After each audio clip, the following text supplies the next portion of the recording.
আঞ্চলিক আবহাওয়া কেন্দ্র কলকাতার দৈনিক আবহাওয়া আপডেট ভিডিওতে আপনাকে স্বাগত।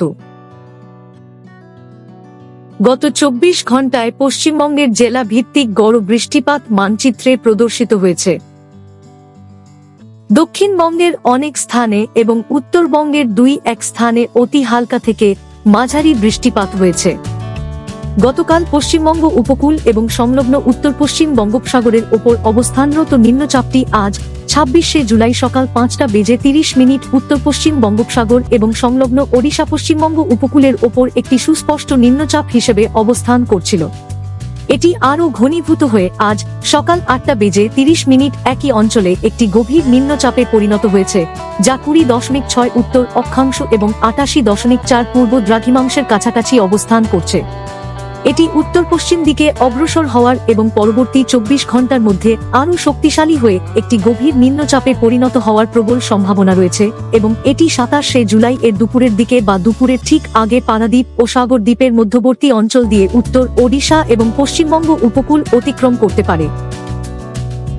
সমুদ্রপৃষ্ঠে গড় স্তরে মৌসুমী অক্ষরেখাটি বর্তমানে পশ্চিম রাজস্থান ও পার্শ্ববর্তী অঞ্চলের ওপর থাকা নিম্নচাপ কেন্দ্রের মধ্য দিয়ে ওড়াই, সিধি, রাঁচি এবং উত্তর পশ্চিম বঙ্গোপসাগর ও সংলগ্ন উত্তর ওড়িশা পশ্চিমবঙ্গ উপকূলীয় এলাকার ওপর থাকা গভীর নিম্নচাপ কেন্দ্রের ওপর দিয়ে অগ্রসর হয়ে সেখান থেকে দক্ষিণ পূর্ব দিকে উত্তর পূর্ব বঙ্গোপসাগরের দিকে বিস্তৃত রয়েছে।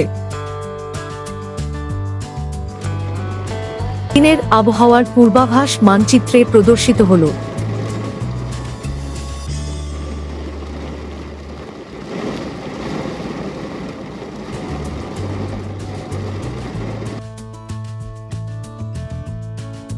এই আবহাওয়াগত পরিস্থিতির কারণে ২৬ থেকে ২৮শে জুলাই এর মধ্যে দক্ষিণবঙ্গের কিছু জেলার ১ বা ২ স্থানে ভারী থেকে অতি ভারী বৃষ্টিপাতের প্রবল সম্ভাবনা রয়েছে।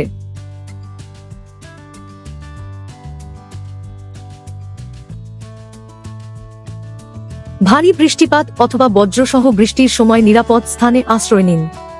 গাছ, বিদ্যুতের খুঁটি বা অরক্ষিত দুর্বল কাঠামোর নিচে আশ্রয় নেওয়া থেকে বিরত থাকুন এবং জলাশয়ের সংস্পর্শ এড়িয়ে চলুন। যানবাহন চলাচল প্রয়োজন অনুযায়ী নিয়ন্ত্রিত করা হতে পারে। ২৬ তারিখে পশ্চিমবঙ্গ ওড়িশা উপকূল এবং উত্তর বঙ্গোপসাগর বরাবর ৪৫ থেকে ৫৫ কিমি প্রতি ঘন্টা বেগে ঝোড়ো হাওয়া বয়ে যাওয়ার প্রবল সম্ভাবনা রয়েছে, যার গতিবেগ মাঝে মাঝে সর্বোচ্চ ৬৫ কিমি প্রতি ঘন্টা পর্যন্ত পৌঁছাতে পারে। এই গতিবেগ বৃদ্ধি পেয়ে ২৭ তারিখে ৫৫ থেকে ৬৫ কিমি প্রতি ঘন্টা, সর্বোচ্চ গতিবেগ ৭৫ কিমি প্রতি ঘন্টা হতে পারে এবং ২৮ তারিখে তা ধীরে ধীরে হ্রাস পেয়ে ৩৫ থেকে ৪৫ কিমি প্রতি ঘন্টা, সর্বোচ্চ গতিবেগ ৫৫ কিমি প্রতি ঘন্টা হতে পারে। মৎস্যজীবীদের ২৮ তারিখ পর্যন্ত পশ্চিমবঙ্গ উপকূল, ওড়িশা উপকূল এবং উত্তর বঙ্গোপসাগরের গভীর সমুদ্রে না যাওয়ার পরামর্শ দেওয়া হচ্ছে। আবহাওয়া সম্পর্কিত আরও আপডেটের জন্য আমাদের অফিসিয়াল ওয়েবসাইটটি অনুসরণ করুন।